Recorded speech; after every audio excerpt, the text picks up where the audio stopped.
these last 5 games, did you guys have an offensive rating of like 129 to go to the other end of the court? Obviously, you've been playing really well. Is there anything specifically that you think is clicking with what you're trying to do, or what would you attribute that to? Yeah, I said this before. Even you go back and you watch the games, even the 2 games we won.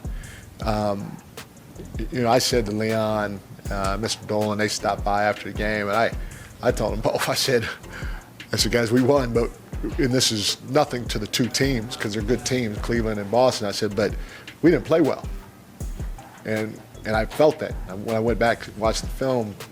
I saw it, and then we didn't play well on the road first game, and then we played a little bit better in Milwaukee, and then we played better in Chicago. Played a good second half in Chicago. We played a good first half in Milwaukee, and a lot of that I attribute to us not being together and me not having a feel for when to put guys in, when to take guys out. What actions are good if this guy ends up bringing the ball or if this guy's at the center. And because I was all over the map, they were all over the map. And, after getting some practices in, getting some games under our belt, showing the guys, hey, this is what we should be looking at, we have a little bit of a rhythm. And, I have a minute sheet that I put together before every game. I've talked about it. And I send it to Leon. We share everything, so I send it to him before every game, him and his group. And I forgot to send it to him the last 2 games, and he hit me with a text. He's probably gonna kill me for putting our business out there. He hit me. He said, "Hey, I didn't get the minute sheets the last 2 games," and so I sent it to him. But the reason being is, I haven't really had to make a new minute sheet because we feel pretty comfortable, or at least I feel comfortable with what I'm doing, and I think the guys do too. So we just regurgitated. That's if I'm saying it right? Who's smart in here? That's what I'm saying. Recycle instead of regurgitate. Regurgitate is a little gross. Okay, recycle. So I recycled the last few, and so when he gets them, it's like versus Washington. Well, we're not playing Washington tonight, but our rotation is the same based on who's playing, who's not playing, and so I just don't remember to take the picture and send it to him. So there's just a little bit more comfort in terms of what we're doing, starting with me and trickling down to everybody else on especially on that end of the floor. The New York Knicks saw their undefeated home record collapse in a fashion that left little room for interpretation, and Mike Brown made sure no one misread his emotions. Following a 124-107 loss to the Orlando Magic, a game Orlando seized control of immediately and never relinquished, Brown delivered a post-game address that sounded more like a reckoning than a routine media session. Leave your like and subscribe to the channel so you don't miss any updates. From the moment he took the podium, Brown's tone was unmistakably blunt. There was no attempt to soften the blow or search for positives. He opened by crediting the Magic for the lopsided result, stating flatly, "They kicked our eight." Plain and simple. According to Brown, Orlando dictated the physical tempo and New York failed to match or counter it. The Knicks, he suggested, were reactive instead of assertive, and the game spiraled because of it. The stat sheet only reinforced the coach's frustration. Franz Wagner led Orlando with 28 points and 9 rebounds, punishing the Knicks inside and out. Desmond Bane added 22 points and 8 assists, repeatedly exploiting gaps in New York's defense. On the Knicks side, Jalen Brunson delivered a 31-point performance that underscored his consistency, but it also highlighted how little help he received. No other Knick topped 15 points. Karl Anthony Towns posted 15 points with 12 boards, his league-leading 10th double-double, but the production failed to shift the momentum. It wasn't for lack of effort, it was simply overwhelmed by Orlando's sustained pressure. This defeat halted New York's 5-game winning streak and transformed their pristine 7-0 home record into 7-1. Brown made it clear what truly bothered him. The Knicks failed to win the possession game. For Brown, controlling the small, often overlooked aspects, rebounding positioning, second chance opportunities, loose ball urgency, is what allows a team to compete against high-caliber opponents. On this night, New York lost those battles consistently, and Brown didn't shy away from saying so, but the coach's critique didn't end with tactics or execution.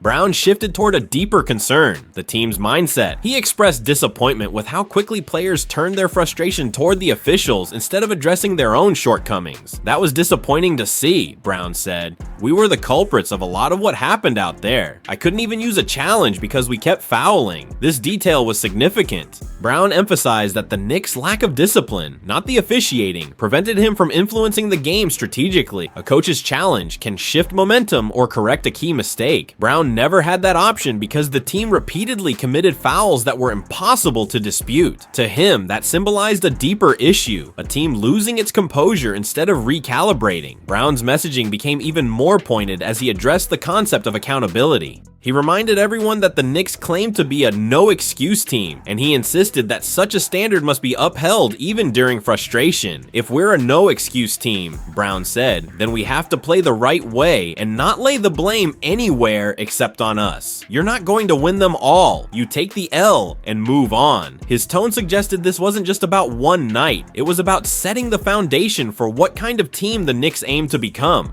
He backed that up by referencing earlier moments in the season. After their first 2 victories, Brown said he told owner James Dolan and president Leon Rose, "We won, but we didn't play well." Even in success, he insists on maintaining high standards. That consistency, praising the process over results, was on full display again, only this time directed with sharper urgency. Then came another concern: injuries. Brown confirmed that Jalen Brunson rolled his right ankle late in the 4th quarter. The severity is not yet known, but with Brunson being the team's emotional and offensive anchor, the news casts a shadow over an already difficult night. Brown didn't speculate on recovery, but his acknowledgement underscored the physical toll the Knicks absorbed during the loss. Despite his criticisms, Brown didn't end on a hopeless note. When asked about the team's overall trajectory during the homestand, he expressed cautious optimism. "We're getting a little better," he said. "These guys are willing to grow and trying to do what's best for the team." It was a measured conclusion from a coach who demands seriousness and who clearly believes his roster is capable of more than what it showed against Orlando. In the end, Brown's message was unmistakable. The Knicks were outplayed, outworked, and outfocused. And for a team with ambitions far beyond early season wins, such a performance and the mentality that accompanied it won't cut it. The loss was one game.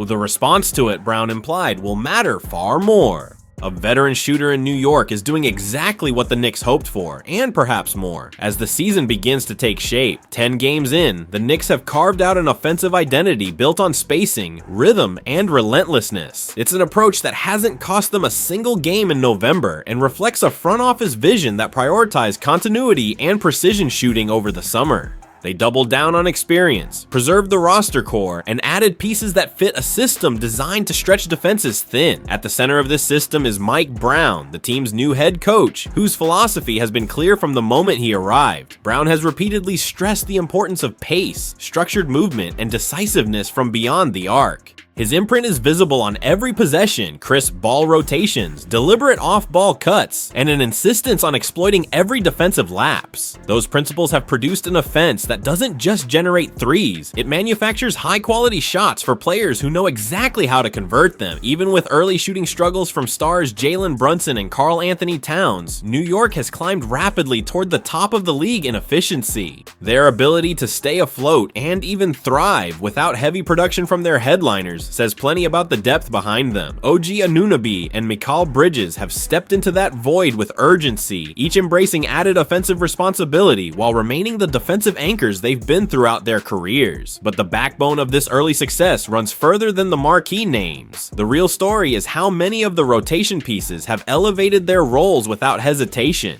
And no one embodies that reality better than Landry Shamet. Shamet entered the offseason in limbo. Once viewed as a reliable playoff contributor, he had drifted into obscurity after uneven years in Phoenix and a quiet stop in Washington that pushed him out of the national conversation. His path back to relevance wasn't glamorous. Last season, he quietly battled his way through the G League, earned a late season opportunity with New York, and made the most of limited postseason minutes, particularly during the Eastern Conference Finals. Those performances performances didn't spark immediate league-wide interest. Instead, Shamet found himself waiting deep into the offseason before accepting a non-guaranteed deal with the Knicks just days before training camp opened. But that under-the-radar signing is turning into one of the Knicks' most efficient moves of the year. Over the first few weeks of the season, Shamet has re-established himself as one of the league's purest shooters. His mechanics look clean, his confidence looks renewed, and his accuracy reflects a player rediscovering the version of himself that once made him a coveted role piece on playoff roster.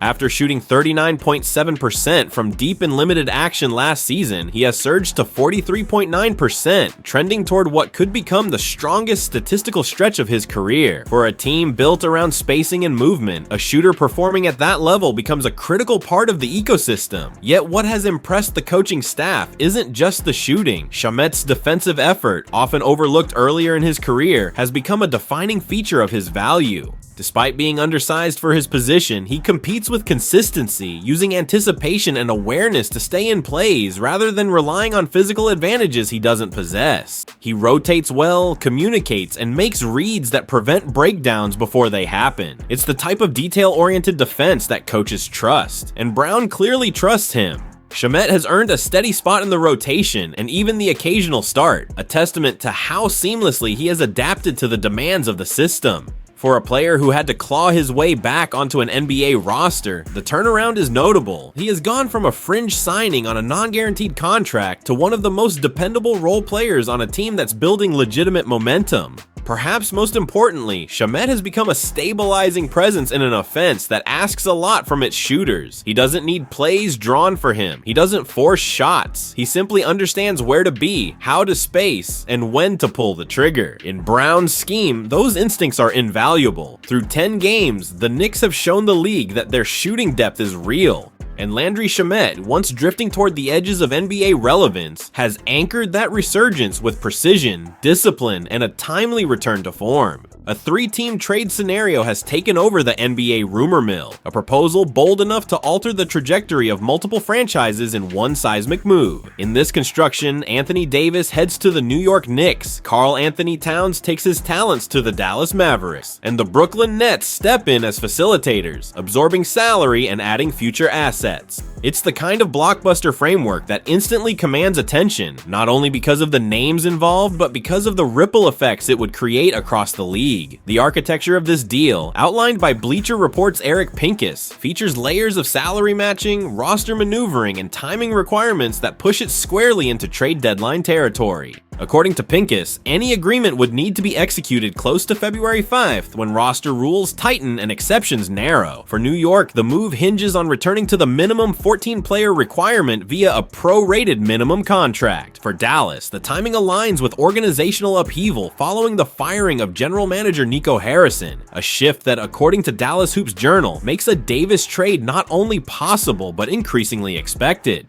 Under the proposal, Dallas would take a massive swing by acquiring Karl Anthony Towns, along with Gershon Yabusele, Tyler Kolek, Pacom Dadiet, Ariel Hukporti, and a $4 million trade exception tied to Dwight Powell. Towns' offensive versatility in shooting above 32% from 3 despite a down year provides the exact kind of pick-and-pop dynamic Dallas has lacked since Kristaps Porzingis' departure. New York, meanwhile, would land Anthony Davis, a franchise-altering acquisition for a team already sitting on a competitive core.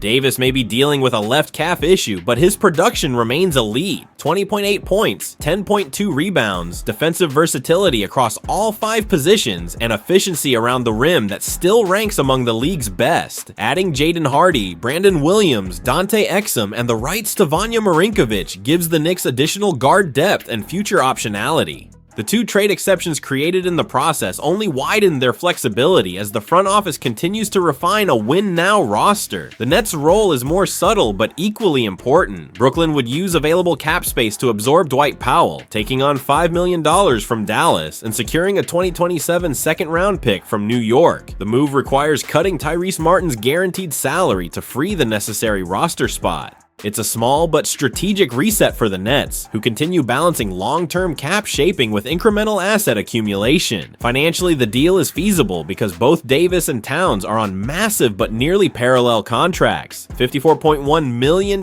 for Davis this season, $53.1 million for Towns. Structurally, the money matches. From a basketball standpoint, the swap carries far greater implications. For Dallas, Towns becomes a long-term offensive hub with three-point range and the ability to relieve pressure from Doncic. For New York, Davis instantly becomes the team's most dominant two-way force, a legitimate anchor for a playoff contender seeking a final push toward championship relevance. Pincus's breakdown highlights the precise mechanics. Dallas aggregates Davis, Hardy, Williams, and Exum to bring in Towns, Yabusele, Kolek, and Dadiet, creating a trade exception for Powell. New York aggregates Towns, Yabusele, and Hook Porty to acquire Davis and Hardy, generating exceptions for Dadiet and Kolek. Exum's eventual reclassification to non-bird rights next season is a small but notable detail in the Knicks' long-term cap management. On the performance side, both stars continue to put up top-tier numbers despite their team's complicated trajectories. Davis remains a nightly force, shooting 52% from the field, controlling the paint, and still capable of taking over games defensively.